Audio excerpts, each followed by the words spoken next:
നമ്മള് ഭയങ്കരമായിട്ട് വിഭജിച്ചു പോകുന്നു. പൂർണ്ണമായിട്ട് ന്യൂഡൽ ഫോണും എടുത്തേ. ഫോണോ എന്താ? ആ ഫോൺ അവിടെ മാറ്റി വെച്ചേ. അത് ഡെറ്റോളിലൊക്കെ ഇട്ട് വെച്ചിട്ടുണ്ടല്ലോ ഇപ്പൊ. നിങ്ങൾ രണ്ടുപേരും നീരജ് കാലുമേ കാല് വെച്ചിട്ട് നീരജ് ഇങ്ങനെ പതുക്കെ മാറ്റി വെക്കങ്ങനെ. എന്റെ TRP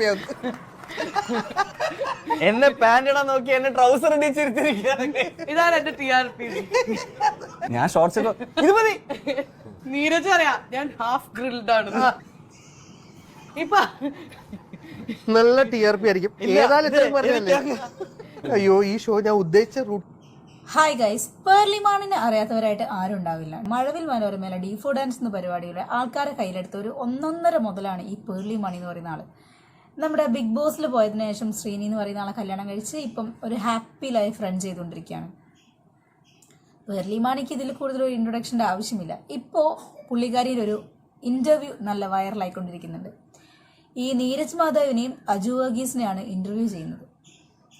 സത്യം പറഞ്ഞ ആ ഇൻ്റർവ്യൂ യൂട്യൂബിലോ ഇൻസ്റ്റാഗ്രാമിലോ ഒന്നും സ്പ്രെഡ് ആവേണ്ട ഒരു ഇൻ്റർവ്യൂ അല്ല. അത് വല്ല ക്രോമിലൊക്കെ വരേണ്ട ഒരു സംഭവമാണ്. എൻ്റെ ഒരു പേഴ്സണൽ അഭിപ്രായമാണ്. കാരണം അങ്ങനത്തെ അപരാധങ്ങളാണ് അവരതിൽ ഡിസ്കസ് ചെയ്യുന്നത്. ഇൻ്റർവ്യൂ എന്നും പറഞ്ഞുകൊണ്ട് അവർ വേറെന്തൊക്കെയോ ആണ് പറയുന്നത്. ഒരു ഉദാഹരണം പറയുകയാണെങ്കിൽ, ഉദാഹരണത്തിനാണ് ഞാൻ പറയുന്നത്, ബാക്കി ഭാഗം കണ്ടു നോക്കൂ. ഇത് ഈ എപ്പിസോഡ് കാണുന്ന എല്ലാവർക്കും ഇപ്പൊ തന്നെ അയ്യോ ഇത് എന്ത് വെബ് സീരീസ് അജുവർഗീസിന്റെ ബിറ്റ് ഉണ്ടോന്ന് ഇല്ല. ഓക്കെ ഗൈസ്, നമ്മള് ഭയങ്കരമായിട്ട് വിഭജിച്ചു പോകുന്നു. വ്യതിചലിച്ചു വിഭജനം എന്ന് പറഞ്ഞാൽ പാർട്ടീഷൻ അല്ലേ? വിഭജനമല്ല പറഞ്ഞത്, വ്യഭിചരിച്ചു പോകുന്നു. ഒരു മിനിറ്റ് ടച്ചപ്പ് എടുത്തോട്ടെ. വ്യഭിചരിച്ചു പോണെന്നാണോ പറഞ്ഞത്? വ്യഭിചരിച്ചു പോകുന്നു. ബാത്റൂമിൽ ഇരിക്കുന്ന സീൻ വാവ്. അതായത് ഒരു വെബ് സീരീസ് എന്ന് പറയുമ്പോൾ നമ്മൾ എക്സ്പെക്ട് ചെയ്യുന്ന ആ ഒരു ന്യൂഡിറ്റി വന്നു. ഗൈസ്, നിങ്ങൾക്ക് ആർക്കെങ്കിലും അജു ചേട്ടന്റെ എന്താ പറയാ ഒരു ന്യൂഡ് സീൻ കാണും? എന്റെ പൊന്ന് പേർലി അടങ്ങിയിരി. പക്ഷെ പൂർണ്ണമായിട്ട് ന്യൂഡൽ ചേട്ടന്റെ ഫോണും എടുത്തേ. ഫോണോ എന്താ? ആ ഫോൺ അവിടെ മാറ്റി വെച്ചേ. അത് ഡെറ്റോളിലൊക്കെ ഇട്ട് വെച്ചിട്ടുണ്ടല്ലോ ഇപ്പൊ.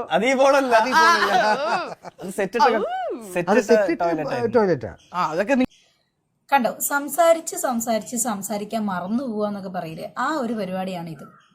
പുള്ളിക്കാരി എന്താ പറയുന്നതെന്ന് പുള്ളിക്കാരിക്ക് ബോധം ഉണ്ടായിട്ടാണോ പറയുന്നതെന്ന് അറിയില്ല. ഇതൊക്കെ നമ്മൾ ചില ഫ്രണ്ട്സ് ഗ്യാങ്ങിൻ്റെ ഇടയ്ക്ക് സർവ്വസാധാരണമായിട്ട് ഉണ്ടാകുന്ന ഒരു കാര്യങ്ങളൊക്കെയാണ് ഇങ്ങനെ ഡബിൾ മീനിങ് വരുന്ന, അല്ലെങ്കിൽ ഒരു ലൈംഗിക ചൊവ്വയുള്ള ടോക്സ് കാര്യങ്ങളൊക്കെ. പക്ഷെ അതിങ്ങനെ ഒരു പബ്ലിക് പ്ലാറ്റ്ഫോമിൽ വന്നിട്ട് യൂട്യൂബിലൂടെ വേറെ ജനങ്ങളെ, കുട്ടികൾ, ഈ പേർലിമാണീൻ്റെ പരിപാടിയൊക്കെ ഒരുപാട് കുട്ടികളൊക്കെ കാണും. അപ്പോൾ അങ്ങനെയുള്ള ഒരു ഇതിൽ വന്നിട്ട് ഇങ്ങനത്തെ കാര്യങ്ങളൊക്കെ പറയാമെന്ന് പറയുന്ന സമയത്തൊന്ന് ആലോചിച്ച് നോക്കിയേ. അത് കേൾക്കുന്ന ആൾക്കാർ ചിലപ്പോൾ അങ്ങനെ എൻജോയ് ചെയ്യും. കാരണം പേർലിമാണീൻ്റെ എല്ലാ തരത്തിലുള്ള ടോക്കും എൻജോയ് ചെയ്യാൻ പറ്റുന്ന ആൾക്കാരാണ് അവരുടെ സബ്സ്ക്രൈബേഴ്സ് കാര്യങ്ങളൊക്കെ. പക്ഷെ ഇത്തരത്തിലുള്ളത് അവർ എൻജോയ് ചെയ്യുന്നു എന്ന് ഞാൻ പറയുന്നില്ല. ആ ഒരു അവതരണ രീതി കേൾക്കുമ്പോൾ നമുക്കൊരു രസമായിട്ട് തോന്നും. പക്ഷെ ഇരുത്തി ചിന്തിക്കുന്ന സമയത്ത് അതത്ര രസമുള്ളൊരു കാര്യമല്ല. ഇതൊക്കെ പക്ക ഡബിൾ മീനിങ് ഉള്ള ഇൻ്റർവ്യൂ. ഇങ്ങനത്തെ ഇൻ്റർവ്യൂസും ടോക്കും കൊണ്ട് സത്യത്തിൽ അവർ സംസാരിച്ച കണ്ടന്റ് അവരുടെ ഇൻ്റർവ്യൂ ബേസ് ചെയ്തിട്ടുള്ളത് ഏതോ സീരീസിനെ കുറിച്ചിട്ട് എങ്ങനെയോ ആണ്. അതൊന്നും അല്ല ഇൻ്റർവ്യൂവിൽ അവർ ചർച്ച ചെയ്യുന്ന കാര്യങ്ങൾ. ഇത്തരത്തിലുള്ളതൊക്കെയാണ്.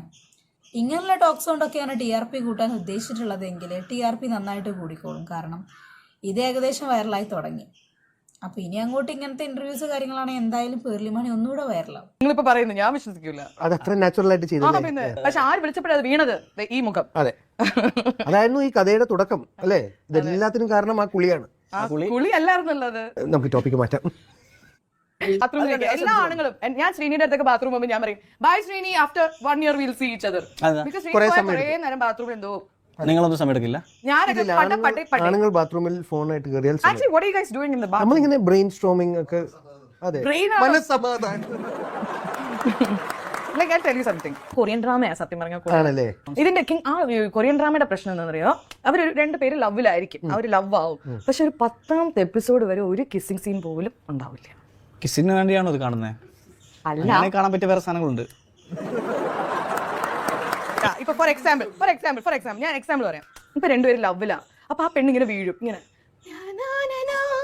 അല്ല, കാണാൻ പറ്റിയ വേറെ സാധനങ്ങളുണ്ട്. ഇപ്പൊ ഫോർ എക്സാമ്പിൾ ഞാൻ എക്സാമ്പിൾ പറയാം. ഇപ്പൊ 2 പേര് ലവിലാ. അപ്പൊ ആ പെണ്ണിങ്ങനെ വീഴും ഇങ്ങനെ പറഞ്ഞൊരു പാട്ടുണ്ടാവും. അപ്പൊ നമ്മൾ ഇപ്പൊ ഇതിനെ കുറിച്ചിട്ടൊക്കെ നമ്മൾ എന്താണ് ഗൈസ് കൂടുതലായിട്ട് പറയാ? പേർലി മാണി സ്വന്തം നിലവാരം നിലം വിലയൊക്കെ കൊണ്ട് കളയുന്ന ഒരു മട്ടാണ് അതിൽ പറയുന്ന ടോക്കും കാര്യങ്ങളൊക്കെ. നിങ്ങൾ പറയാൻ ഉദ്ദേശിച്ച കാര്യം സിനിമയെ കുറിച്ചാണ് അല്ലെങ്കിൽ ഒരു സീരീസിനെ കുറിച്ചാണെങ്കിൽ നിങ്ങൾ അതിനെക്കുറിച്ച് സംസാരിക്കുക. അല്ലാണ്ട് ഇങ്ങനെ കാട് കയറി കൂട്ടുകാരെ ഇടയ്ക്ക് ഇരുന്നിട്ട് സംസാരിക്കുന്ന ഡബിൾ മീനിങ് കമന്റുകളൊക്കെ കൊണ്ടുവന്ന് യൂട്യൂബിലിട്ട് അത് കേൾക്കുന്ന മക്കളിൽ ഒരു നെഗറ്റീവ് ഇമ്പാക്റ്റ് ഉണ്ടാക്കി എടുക്കരുത് പ്ലീസ്. ഇതുകൊണ്ട് നിങ്ങൾ എന്താണ് ഉദ്ദേശിക്കുന്നതെന്ന് മനസ്സിലായില്ല. കേട്ടിരിക്കുന്നവർക്ക് ചിലപ്പം രസിക്കുന്ന ആൾക്കാരുണ്ടാവും, രസിക്കാത്ത ആൾക്കാരും ഉണ്ടാവും. എന്തായാലും പേർലി മാണിൻ്റെ ഇൻ്റർവ്യൂ പോലെ തന്നെ വേറെ ചില ഇൻ്റർവ്യൂസ് ഉണ്ട്. ഞാൻ ഒരു ഉദാഹരണം പറഞ്ഞാൽ ഒരു വെറൈറ്റി വീഡിയോ എന്ന് പറയുന്ന ഒരു ഇതിൻ്റെ ഇൻ്റർവ്യൂ. ഇവരെക്കുറിച്ച് ഞാൻ ഓൾറെഡി ഒരു വീഡിയോ ഞാൻ എൻ്റെ യൂട്യൂബിൽ ചെയ്തിട്ടുണ്ടായിരുന്നു, ഈ കപ്പിൾസിനെ കുറിച്ചിട്ട്. ഇവർ ഇത് തന്നെ സ്ഥിരം പരിപാടി. മസ്താനി എന്നിട്ട് അടുത്തിരുന്നിട്ട് കക്കപ്പക്ക കക്കപ്പക്ക കക്കപ്പക്ക കക്കപ്പക്ക. എനിക്കിത് മനസ്സിലാവുന്നില്ല എന്താണ് ഇവർ ഈ ഇൻ്റർവ്യൂ കൊണ്ട് ഇങ്ങനെ ഈ ഒരു കണ്ടന്റ് ഇഷ്ടപ്പെടുന്ന ആൾക്കാരുണ്ടാവില്ല എന്ന് പറയുന്നില്ല. അവർക്ക് വേണ്ടിയിട്ടായിരിക്കും ഈ ഇൻ്റർവ്യൂ കണ്ടക്ട് ചെയ്തിട്ടുണ്ടാവുക. പക്ഷേ ഈ ഇൻ്റർവ്യൂ കൊണ്ട് ഇവരെന്താണ് ഉദ്ദേശിച്ചത്? പിന്നെ നിങ്ങൾ അയിലും പോകുന്ന ആൾക്കാരെയൊക്കെ ഇൻ്റർവ്യൂക്ക് വിളിക്കുന്നുണ്ടെന്ന് കണ്ട സ്ഥിതിക്ക് എന്നാൽ പിന്നെ എന്നെയും കൂടെ വിളിക്കൂ. ഞാൻ നിങ്ങളുടെ ചാനൽ യൂട്യൂബ് ചാനലിലെ TRPയോ അല്ലെങ്കിൽ ഏണിങ്സോ കാര്യങ്ങളോ നിങ്ങളുടെ ആ ഒരു ചാനലിലെ മുഖച്ഛായ തന്നെ മാറ്റിത്തരാം. എന്ത് പറയുന്നു? എന്താണ് ഈ ഇൻ്റർവ്യൂ കൊണ്ട് നിങ്ങൾ ഉദ്ദേശിച്ചതെന്ന് മനസ്സിലായില്ല. എന്തായാലും സംഭവം കൊള്ളാം. ആൾക്കാർക്ക് കണ്ട് നാണിക്കാനുള്ള ഒരു വകുപ്പ് ഈ ഇൻ്റർവ്യൂക്കകത്തുണ്ട്. കാണാത്തവർ പോയി കണ്ടു നോക്കിക്കോളൂ. അവർ അതിന് വേണ്ടിയിട്ടാണ് ഈ ഒരു ഇൻ്റർവ്യൂ സംഘടിപ്പിച്ചിട്ടുള്ളത്. ഇങ്ങനെ ആപ്പ് മാറി പോസ്റ്റ് ചെയ്യുന്ന ഇൻ്റർവ്യൂസ് കാണാൻ ഇഷ്ടമുള്ള ആൾക്കാർ കാണുക, ഇഷ്ടമില്ലാത്ത ആളുകൾ കാണാതിരിക്കുക. അപ്പോൾ ഈ വീഡിയോ കണ്ട് ഇഷ്ടപ്പെട്ട ആൾക്കാർ മറക്കാതെ ചാനൽ സബ്സ്ക്രൈബ് ചെയ്യുക. താഴെ ഇൻസ്റ്റാഗ്രാമിൻ്റെ ലിങ്ക് ഉണ്ട്, അതിലും കൂടെ ഒന്ന് കയറി ഫോളോ ആക്കുക. മറ്റൊരു വീഡിയോ ആയിട്ട് കാണുന്നവരെ